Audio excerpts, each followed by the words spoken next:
And for more, we're joined by our own Armen Georgian. Armen, it's been a week now since that first tweet by Donald Trump.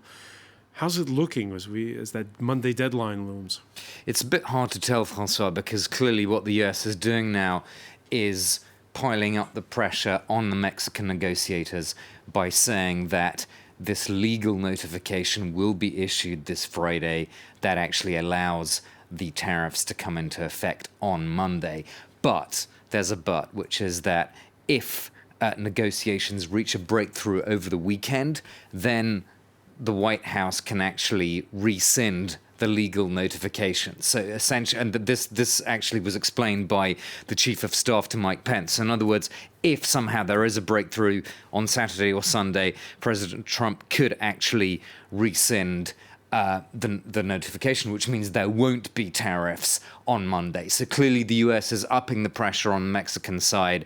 They're still saying there's a long way to go in the negotiations. It seems that asylum policy is a key sticking point. More on that in a minute. But for his part, the Mexican president, he spoke to reporters in Mexico City today. He said he was optimistic that there would be a deal, but without really going into details about how that would happen, what kind of an 11th hour deal could actually be struck. We know what the policy is from the United States when it comes to Mexico. What is its policy when it comes to those Central American nations that people are fleeing? Yeah, well, of course, the White House wants a change in asylum rules that would affect not just Mexico, but the so-called Northern Triangle.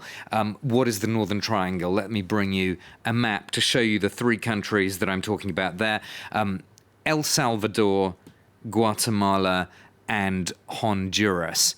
So the red line we have on our map, that's Mexico's southern border with Guatemala and Belize, and then further south to that you can see El Salvador and Honduras. Now, the Trump administration back in March already announced that it was cutting aid to those three countries, Salvador, Guatemala, and Honduras, over the issue of the migrant caravan.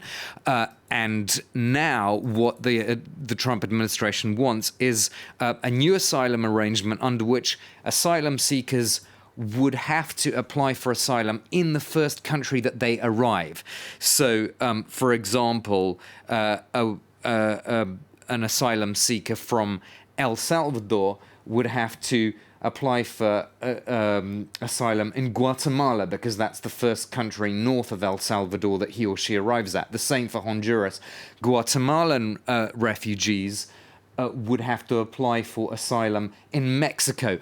All this is a way of pushing... This sounds like the rules of Schengen here in Europe. It's the Dublin regulation. Yeah. It's in Europe, and we know how divisive that was. It still is a country. So this is why Italy and Greece have said this is not fair. They have to process asylum claims. It seems that a similar idea is being touted for Central America. But of course, here you've got much poorer countries involved. It would be much more politically difficult, therefore, to get Guatemala, Salvador, Honduras to agree to this kind of system. But clearly the bottom line here, Francois, is that this is an attempt to push the problem, to use a loaded term, as far away from the American border as possible. And when it comes to the root causes of that migration, a high homicide rate, development issues, the fact that you have an erosion of civil liberties in a lot of these countries, we're not hearing much from Donald Trump on that. No, not really. Of course, he's taking a security approach, strengthening borders. That's obviously what he's all about. And one wonders if these tariffs do come into effect, whether that could actually make the problem worse, because, as I've mentioned, there was already this cut in aid that was announced.